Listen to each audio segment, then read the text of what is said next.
What's amazing is the joys of filming outside is things fly into you. I'm not going to edit that because it's real, man. Keeping it real. Instead of butter, I'm putting this stuff in. What do you think, Florence? Don't you dang agree? Good morning from Goriška Brda, and this is my first YouTube video. I've only had the account 14 years, but I hear YouTube is the future, so I thought I'd give it a whirl.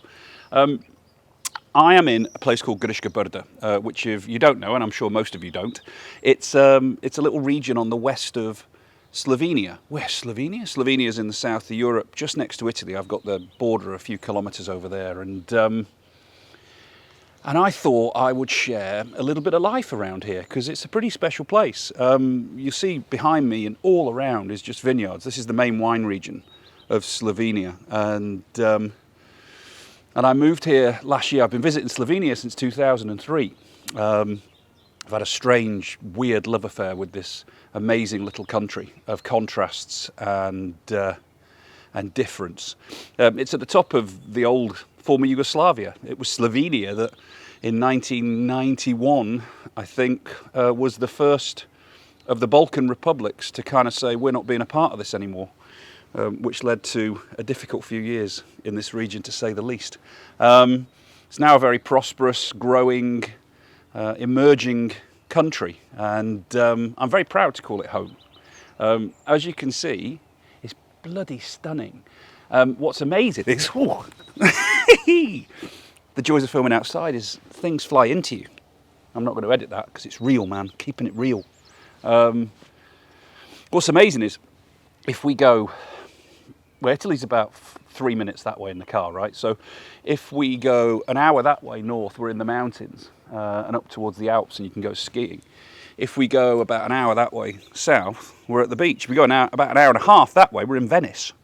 So the variance around here is unbelievable. You go a couple of hours into Slovenia and you've got rolling woodlands, and it's just, it's amazing. And yeah, I'll be showing bunches of that stuff. Along the way, lots of cooking. I used to be a chef and restaurateur after I found my soul from a career in advertising. And so I really want to share with you some thoughts and ideas using local ingredients, many of which aren't traditional. They're just what I think is nice to cook. We will show some traditional stuff as well. I always say we, it's just me. And we'll do some travel, and we'll do some drinks, and basically I'll just show off everything I can about life here. Let me know what you'd like to see. If you'd like to see more cooking, less talking, more travel, pop it in the comments. I also have a little business that shares some of the great products and wines from here and further around Slovenia, some occasional ones from Italy as well. So you can all check that out in the links below. And I actually host adventures where people can come and join me, and I'll take them round and we'll have a bloody good time and do things a little differently. So it's not just a case of coming, eating salami, tasting wine, taking a picture and buggering off home. We'll have a bit more involvement into understanding the culture and the life here. Briški is the name for the local people and the Briška culture. It's a region unto itself. People call it the little Tuscany of Slovenia, but I just think that's lazy, right? You know, this piece of land that I'm stood on in the last 100 years has been part of not one, not two, not three, but 4 different countries. It was part of the Austro-Hungarian Empire. It's been part of Italy. It's been part of Yugoslavia, and it's now Slovenia. All over this region you will see dotted around memorials to people that died in the war, because this was a heavily fought over area between partisans and communists, and there was no clear lines drawn. You know, you'd have villages with both, neighbour fighting neighbour. It's rough, and the echoes of those times still resonate today in the region. But enough talking. Hope you join me for the ride. Let's go back into the house and let's cook something, shall we? Hey, welcome to the kitchen. So what I'm going to do today is celebrate a couple of things that are seasonal and also local to this region.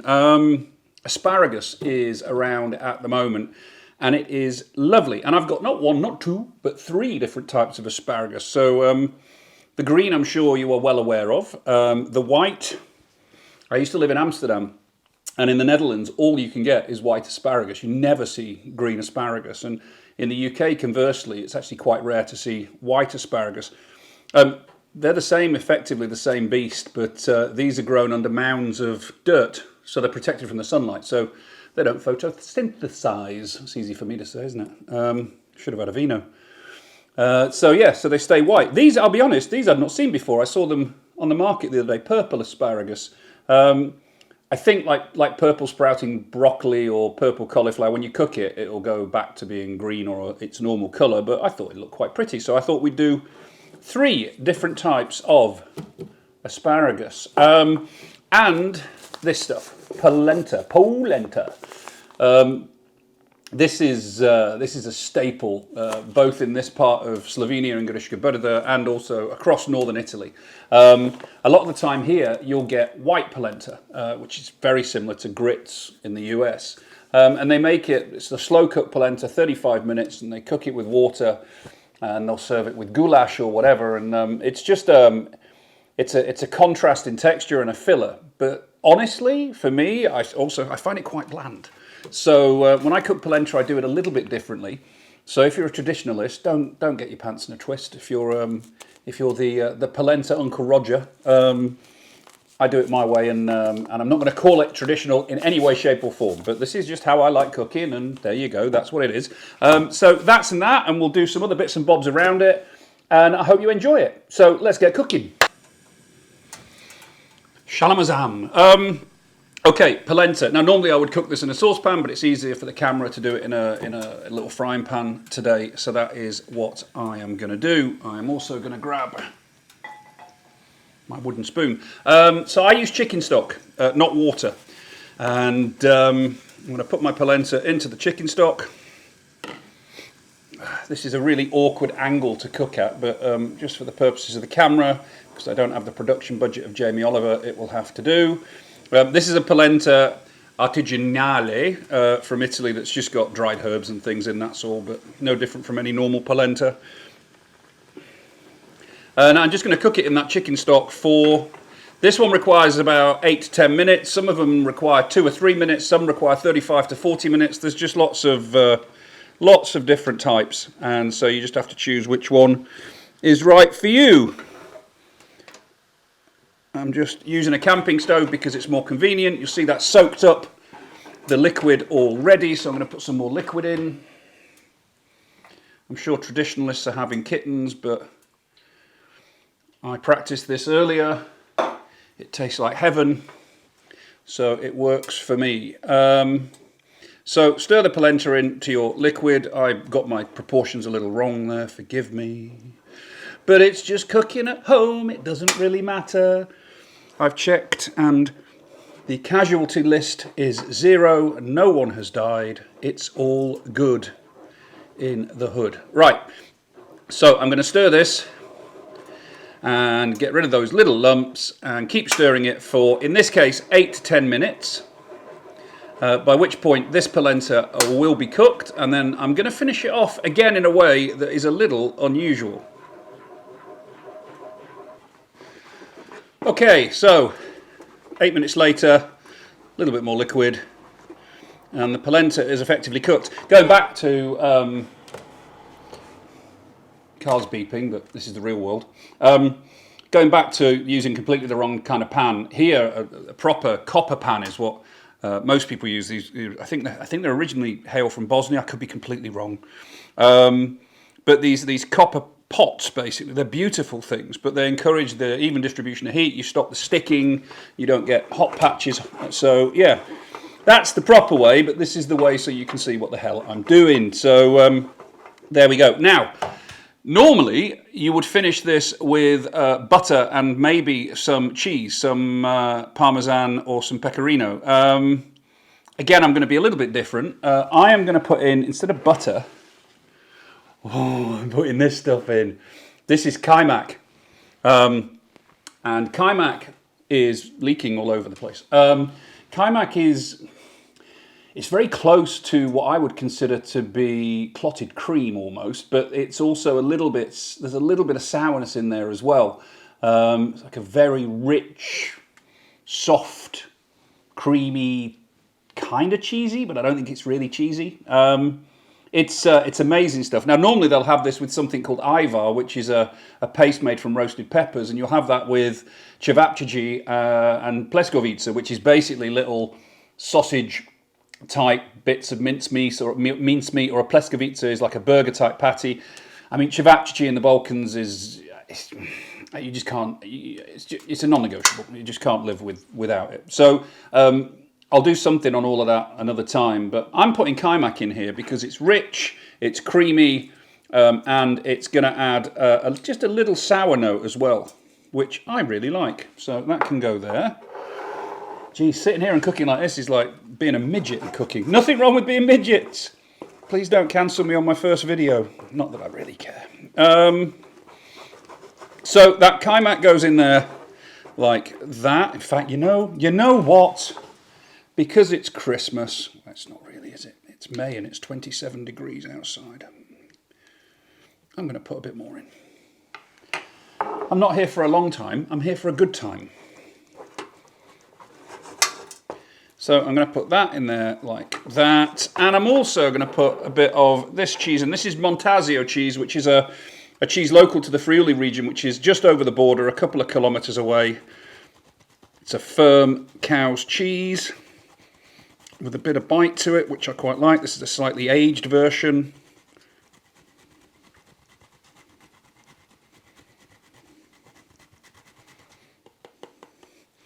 In with that. A little bit of black pepper.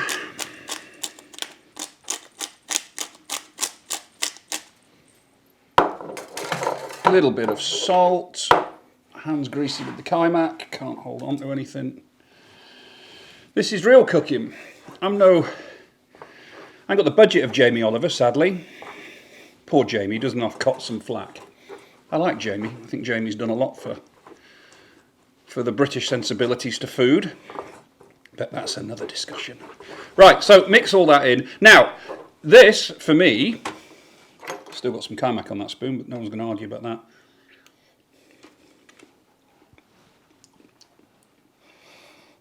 I mean, it really is like the Italian version of mashed potato. It's filthy good.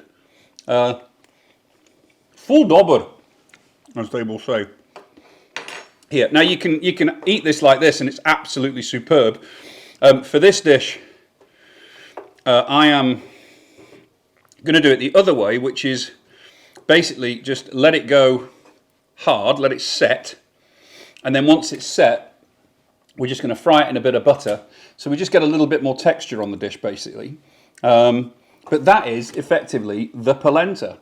And now there's one other thing I want to do, which is a cheeky little hollandaise sauce. So we'll do that now. Back again. So whilst the polenta is resting, I have a bain-marie, so just a little bit of gently rolling, simmering water. And then in here I have 2 egg yolks and just over a tablespoon of water.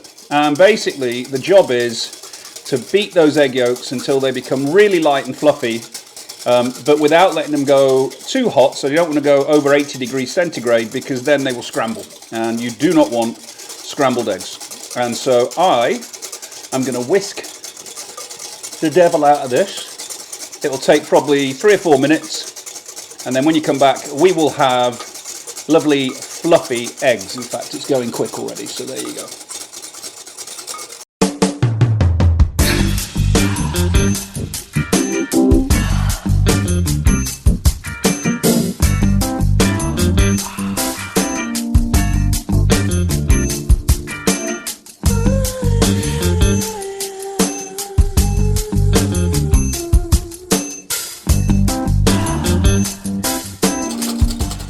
Okay, so they've tripled in size now. So what I'm going to start doing is adding a little bit of this, which is clarified butter. Butter which has been heated and then the scum taken off the top, which is the milk solids basically, and you're left just with clarified butter. And I'm just going to add this, just like if you were making a mayonnaise really, a little at a time. You don't want it to split. If it does split, you can add like a quick teaspoon of boiling of hot water, not boiling water, and then whisk it vigorously, and that should bring it back together again.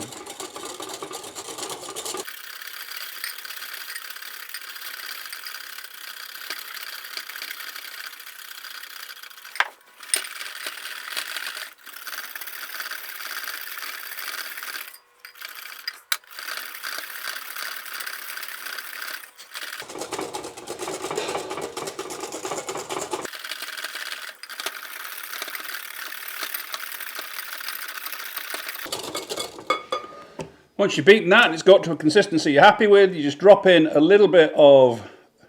It's been such a long day today. Does that look like vinegar? Does that really look like vinegar? A little bit of lemon, a little bit of salt, a little bit of white pepper if you've got it, but I don't, so I'm going to use black.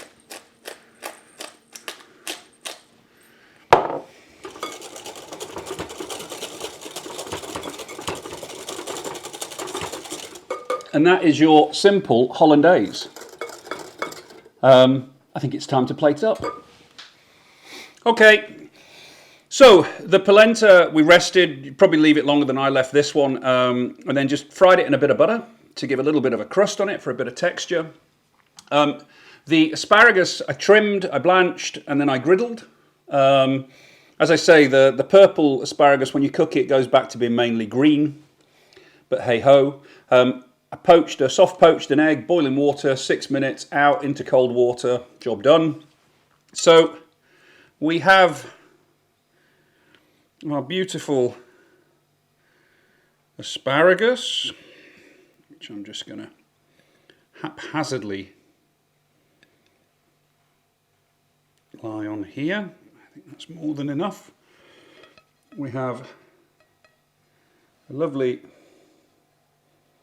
soft poached egg. We've got a little bit of that wonderful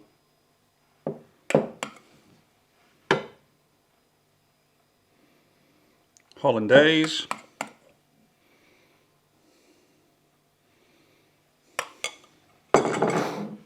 We've got some chives that I chopped in the garden. Pop them on.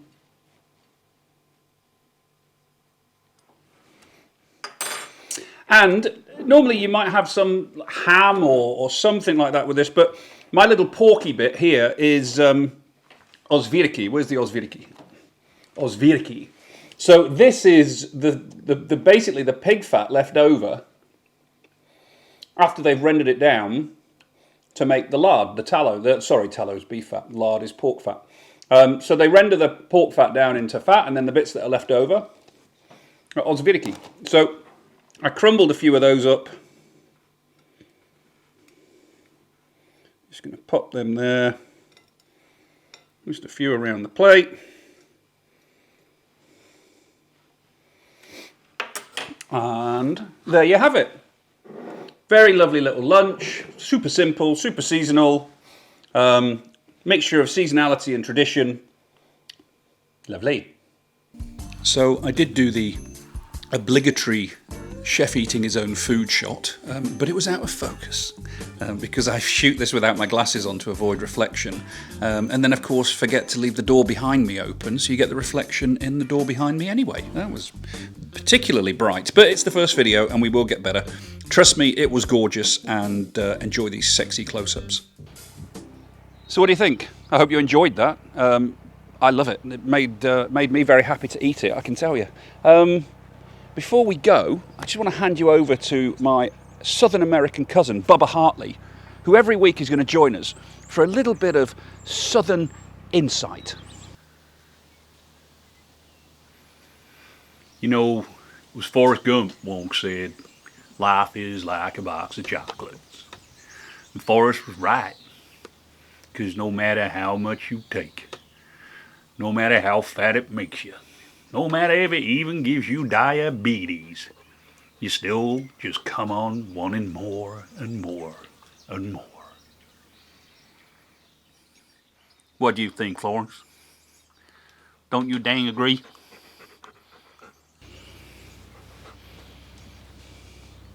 Well, that was insightful, wasn't it? Thank you, Bubba. Bubba will be back every week to give a little bit more of his unique insight into life and the meaning of it all. That is it from me. It's been a crazy week. Lots going on in terms of chats about maybe putting on some festivals in this wonderful region, about trying to get, you know, my own business going. I mean, I want to share all of that with you here and on Instagram.